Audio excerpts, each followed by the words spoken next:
Bonjour, sans langue de bois, je vais tenter de vous expliquer ce qui se passe. Donc en 1951, on avait 16% d'impôts qui étaient prélevés sur les salaires.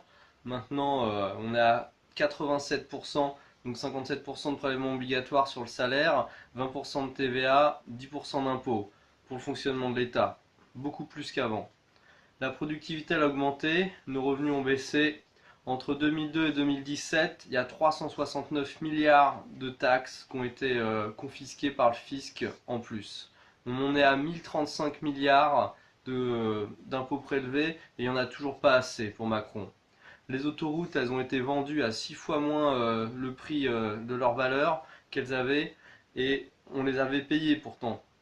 Macron, il n'a pas d'argent, mais il a de l'argent pour payer des CRS pour empêcher les gens de manifester calmement. Il n'y a pas d'argent pour payer les gendarmes réservistes qui empêchent les cambriolages à la campagne depuis le mois de septembre. Il n'y a pas d'argent pour payer les militaires en patrouille à cause de leur logiciel de paix.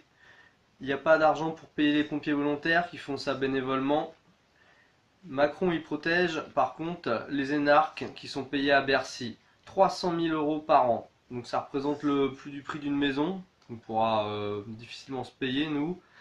Il y a de l'argent pour les députés, les sénateurs, les préfets qui sont très grassement payés. Ça, il n'y a pas de problème, à la fin du mois, ils ont le chèque qui tombe.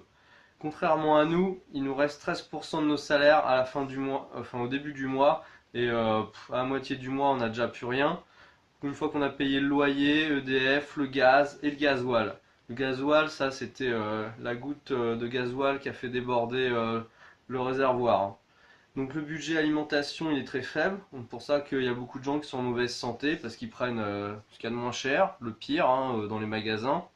En France on a seulement 0,9% des CO2 qui est émis pour le monde entier. Alors on attaque les automobilistes qui n'ont pas 82 000 euros pour s'acheter une Tesla hein, ou une Zoé à 25 000 euros. Parce que quand tu as un CDD, bah, la banque te fait pas de crédit. Les porte-conteneurs, c'est 850 000 voitures, un porte-conteneur. Alors les 40 bateaux qui transportent les conteneurs, ça représente toutes les voitures de l'Hexagone. Mais ça, il n'y a pas de problème apparemment. Le fioul lourd, le kérosène, c'est pas taxé, c'est free. Les 587 millions de taxes sur le carburant là qui ont été reversées au budget général, donc en fait c'était pas une mesure écologique pour investir contre les moteurs qui polluent, non, puisque ça a été détourné, donc c'est du détournement, voilà. Donc voilà, moi je vous propose de dire stop. Stop à passer sa vie à la gagner, donc en programme, plus de temps pour sa famille, plus de temps pour se nourrir correctement, se préparer à manger, plus de temps pour dormir et moins de temps à passer dans des trajets. On a des longs trajets tout le temps.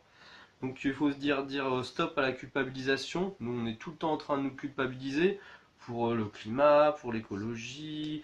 On nous dit qu'il faut travailler plus. Alors que si on ne travaillait pas, bah du coup ça serait parfait pour ne plus polluer. Donc il faut arrêter de nous culpabiliser et d'essayer de discréditer les gilets jaunes. J'en ai parlé très peu, mais je vais juste passer une petite phrase comme ça. En temps normal, c'est 50 policiers par jour qui sont blessés, malheureusement. Donc quand ils sont en train d'intervenir contre des voleurs, des violeurs, des criminels, 50 par jour, hein.